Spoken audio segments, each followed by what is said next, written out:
अमित शाह बिहार आए, 9वीं बार बिहार आए। इधर मुख्यमंत्री नीतीश कुमार 9वीं बार मुख्यमंत्री बनने का शपथ ले चुके हैं, लेकिन इस बार अमित शाह पटना आए तो तेवर बदले बदले नजर आए। इस बार डबल इंजन की सरकार के गुणगान करते हुए दिखे हैं। नीतीश दोस्त थे तो नाम भी लेना उचित नहीं समझा, और अब लालू और कांग्रेस अमित शाह के निशाने पर रही। लेकिन बार बार अमित शाह यह दोहराते रहे कि बिहार में डबल इंजन की सरकार, दरअसल केंद्र की सरकार जो होती है राज्यों में उसी की सरकार होना अनिवार्य है। ये डबल इंजन का फॉर्मूला है। लेकिन विकास के मुद्दे पर बात करने वाले अमित शाह जब बिहार आए तो उनके पास एजेंडा नहीं था। नरेंद्र मोदी के नाम पर कुछ लोगों को वोटों को साधने की कोशिश जरूर उन्होंने की, लेकिन लालू प्रसाद यादव और कांग्रेस को कोसना नहीं भूले। चुनाव है, राजनीतिक दल है, अपने विरोधियों के ऊपर सवाल नहीं उठाएंगे तो फिर क्या करें। लेकिन बिहार के समीकरण की बात कर ले, बिहार में वोटों की बात कर ले, बिहार में जिस जगह पर अमित शाह गए थे वहां पर अगर वोटों की बात करें तो यादव प्लस भूमियारों के बहुल वाले इलाके में अमित शाह थे। और यही वजह है कि यादव भूमियारों के गढ़ से जब अमित शाह लालू को कोस रहे थे तो कांग्रेस को भी कोसना उन्होंने छोड़ा नहीं। कॉम्बिनेशन को पूरी तरीके से मजबूती से रखा गया। लेकिन बिहार में 40 सीटें लोकसभा की है और इन 40 सीटों को जीतने के लिए केवल यादव और भूमियारों को कोस कर उनको अपने खेमे में करके रण नहीं जीती जा सकती है। यही वजह है कि बिहार में अमित शाह जब आए तो हर बार कुछ नया लेकर आए। पहले तक 17 महीनों के हिसाब में 17 महीने नीतीश कुमार अमित शाह को खटकते रहे, लेकिन 17 महीने बाद नीतीश दुलारे हो गए। अमित शाह को लेकर जो बातें की जा रही है और 17 महीने में आखिर केंद्रीय गृह मंत्री अमित शाह का 9वीं दौरा क्यों अहम हो गया है। 9वीं का समीकरण इसलिए मैं कह रहा हूं क्योंकि 9वीं बार बिहार के मुख्यमंत्री नीतीश कुमार शपथ ले चुके हैं और अमित शाह 9वीं बार आ चुके हैं। हालांकि ये सिलसिला और आगे भी बढ़ेगा। मुख्यमंत्री नीतीश कुमार के मुख्यमंत्री बनने के सवाल पर तो फिलहाल सस्पेंस है, लेकिन अमित शाह के बिहार आने का दौरा की संख्या जरूर बढ़ेगा। ये बातें मैं कर रहा हूँ कि 17 महीने में केंद्रीय गृह मंत्री 9वीं बार बिहार आए, लेकिन इस बार वे बिल्कुल अलग दिख रहे थे या दिखने की कोशिश कर रहे थे। इस बार वे लालू प्रसाद और कांग्रेस के परिवारवाद पर सबसे ज्यादा हमलावर थे। पीएम मोदी की उपलब्धियों के साथ उन्होंने लालू परिवार के और कांग्रेस की नाकामियों को गिनवाने का सिलसिला मन से शुरू किया। तकरीबन 8 से 10 मिनट के उन्होंने अपने संबोधन में लालू परिवार के ऊपर ही फोकस रखा। हालांकि नाम उन्होंने नहीं लिया, लेकिन नाम लिए बगैर ही कई मुद्दे ऐसे उठाए जिससे बिहार में बवाल जरूर मच गया। उल्टा लटका कर टांग देंगे जैसे शब्दों का इस्तेमाल अमित शाह ने किया था। हालांकि उन्होंने कहा था कि गरीबों के जमीन हड़पने वाले लोगों के ऊपर वो कह रहे हैं, और अक्सर बीजेपी जमीन हड़पने का आरोप किसके ऊपर लगाती है सबको पता है। फिलहाल बात कर लेते हैं अमित शाह का। दरअसल अमित शाह का बिहार आने का जो सिलसिला है वो 63% आबादी के ऊपर फोकस है। 63% वोटों को कैसे गोलबंद किया जाए, कैसे सिंधमारी करके उस वोट बैंक पर अपनी पकड़ बनाई जाए, इसके सिलसिले में यह दौरा अमित शाह का अहम माना जा रहा है।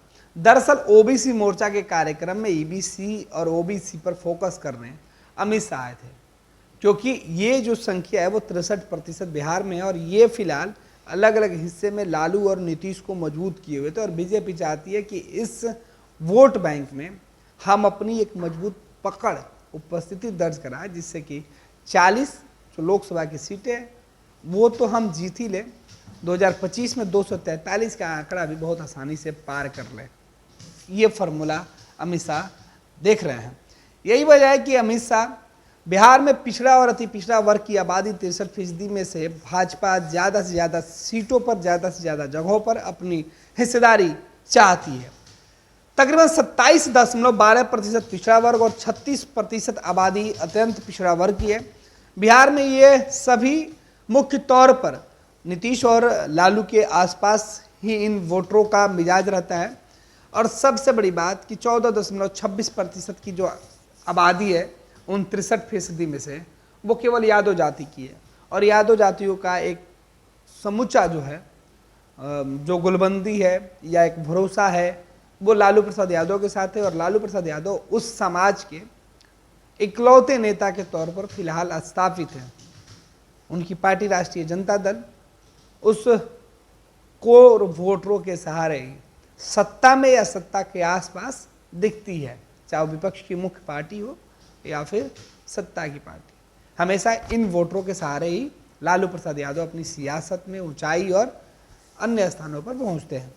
तो इस पर फोकस के साथ साथ सेंधमारी करने की कोशिश अमित शाह की। आपको बता दें कि जबकि बिहार में 4.21% जो है कुर्मी और 2.8% यानी लगभग 7% नीतीश कुमार के वोट्स माने जाते हैं। ऐसे में बाकी बचे ईवीसी में तेली 2.81%, मल्ला 2.60%, कानू 2.21% और धानु 2.13% हैं। जैसे बिखरे वोटों को बीजेपी समेटना चाहती है। दरअसल ये सभी टुकड़े टुकड़े में वोटर जो हैं अलग अलग हिस्से में हैं। कुछ लोग बीजेपी के साथ पहले से हैं ईबीसी में, कुछ लोग अन्य राजनीतिक दलों के साथ जुड़े हुए हैं। भाजपा चाहती है, अमित शाह चाहते हैं कि इन सभी लोगों को अब एकजुट करके इकट्ठा 63% वोटों में सेंधमारी किया जाए। अक्सर इन वोटरों को कहा जाता था कभी कि लालू के जीन है, और इस जीन का अब इस्तेमाल बीजेपी अपने लिए करना चाहती है। और यही वजह है कि अमित शाह का जो दौरा है वो बिहार में लगातार बढ़ रहा है। दरअसल भूमिहारों का गढ़ कहे जाने वाला 3 लोकसभा क्षेत्र में पाटलिपुत्र, आरा, जहानाबाद के सेंटर में है। दरअसल अमित शाह कल जिस क्षेत्र में आए हुए थे वो भूमिहारों का एक तरीके से सेंटर ऑफ द पॉइंट है, क्योंकि पालीगंज पाटलिपुत्रा लोकसभा क्षेत्र में आता है, लेकिन उसका कनेक्शन आरा लोकसभा सीट से भी जुड़ता है और बगल के जिला जहानाबाद से भी जुड़ता है। ऐसे में भूमिहारों के गढ़ को मजबूत करने के लिए और उस भूमिहारों के मजबूत गढ़ में सेंधमारी करने के लिए, क्योंकि भूमिहारों के साथ साथ यादवों का जो मिक्सचर है उस इलाके में, उसमें सेंधमारी करने के लिए ये यादव और भूमिहारों का जो मैचिंग है वो हम इसलिए कर रहे हैं क्योंकि सोचिए कि लोकसभा के महा उम्मीदवार यादव समुदाय से आते हैं और उन इलाकों में कुछ जातियों की बातें छोड़ दें तो जो विधानसभा के उम्मीदवार जीत कर आए हैं उनमें भी कमोबेश यही समीकरण यादव और भूमिहारों का ही समीकरण है। इस वजह से उस इलाके में भूमिहारों का मजबूत गढ़, लेकिन यादव फिलहाल हावी है। विधानसभा की सीटें ज़्यादातर यादव समाज के जो लोग हैं वो प्रतिनिधित्व कर रहे हैं, भूमिहार समाज के जो लोग हैं वो प्रतिनिधित्व कर रहे हैं। अब दरअसल जिस पालीगंज में अमित शाह की रैली हुई थी, आपको बता दें कि आरा, जहानाबाद और पाटलिपुत्रा बीजेपी के लिए अहम क्यों है और इसका चयन क्यों किया गया कि अमित शाह की रैली यहीं किया जाए। दरअसल पालीगंज की रैली का असल मकसद जो है वो ये है कि 3 लोकसभा सीटों में से जो 13 विधानसभा की सीटें हैं, इन 13 विधानसभा की सीटों पर से बीजेपी की एक भी सीट पर जीत नहीं है, एक भी विधायक नहीं है। तो इन 13 सीटों पर फोकस है, 3 लोकसभा की सीटों के साथ साथ। दरअसल इन 13 में से 11 ऐसे विधायक हैं जो ओबीसी समाज से आते हैं, एक दलित वर्ग से आते हैं, जबकि एकमात्र स्वर्ण कांग्रेस ने पाला बदरका बीजेपी में शामिल हो चुके हैं सिद्धार्थ, कांग्रेस के विधायक हुआ करते थे। लेकिन इस वोट बैंक को यानी 13 विधानसभा सीटों को, 3 लोकसभा सीटों को बीजेपी देख के चली, यानी 24 के सहारे 25 पर पूरा फोकस है। दरअसल अगर इन वोट अब परसेंटेज या फिर उस समाज में जिस जाति बहुल के लोग रहते हैं तो अगर उसकी चर्चा कर ले तो अमित शाह को आखिर क्यों आना पड़ा पालीगंज। पालीगंज जो है वो भूमिहारों का गढ़ रहा।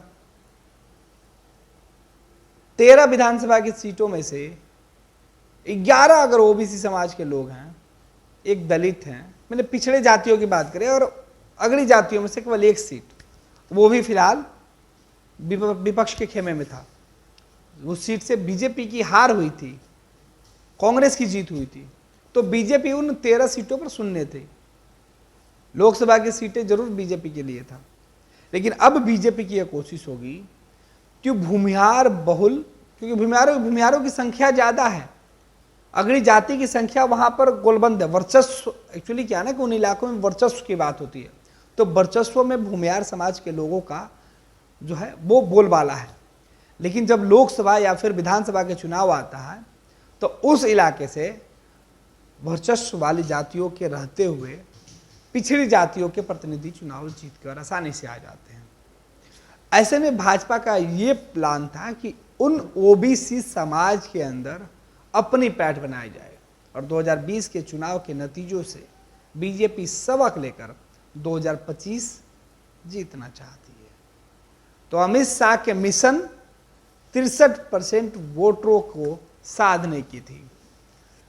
लिहाजा अमित शाह जब मंच पर थे तो उनके निशाने पर लालू और कांग्रेस तो थे, लेकिन लालू और कांग्रेस के अलावा उस समाज के भावनाओं को ठेस पहुंचाने वाले शब्दों का इस्तेमाल अमित शाह ने नहीं किया।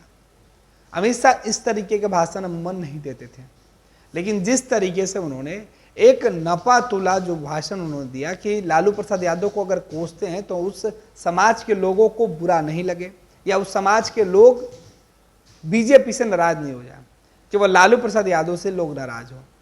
तो अमित शाह के बयानों में, अमित शाह के भाषणों में इस बात का पूरा ख्याल रखा गया था। ओबीसी तबके के उन तमाम वोटरों के मिजाज का ख्याल रखा गया था। हालांकि अमित शाह जब मंच से बोल रहे थे तो उम्मीदें बड़ी थी, लेकिन तमाम उम्मीदों को अलग करके Amit Shah mission percentage of वोटों पर फोकस करके पालीगंज के चुनावी सभा को, ओबीसी मोर्चा के कार्यक्रम को उन्होंने संबोधित किया। हालांकि कार्यक्रम ओबीसी मोर्चा का था, लेकिन वो अमित शाह के लिए पूरे तरीके से चुनावी कार्यक्रम ही माना जा रहा है, क्योंकि अमित शाह का विजन, मिशन केवल और केवल 13 विधानसभा की सीटें और 3 लोकसभा की सीटें जीतने पर फोकस रहा। ये लो मुंह मीठा करो, आज मैंने अपना जॉब छोड़ दिया, अब हम पूर्णिया वापस जाएंगे। जॉब छोड़ दिया है? मतलब ये घर कैसे चलेगा? हम करेंगे क्या? और माँ बाबूजी क्या बोलेंगे? इसलिए मैं एक और मिठाई का डब्बा लाया। अपने बिजनेस के लिए लोन अप्रूव हो गया।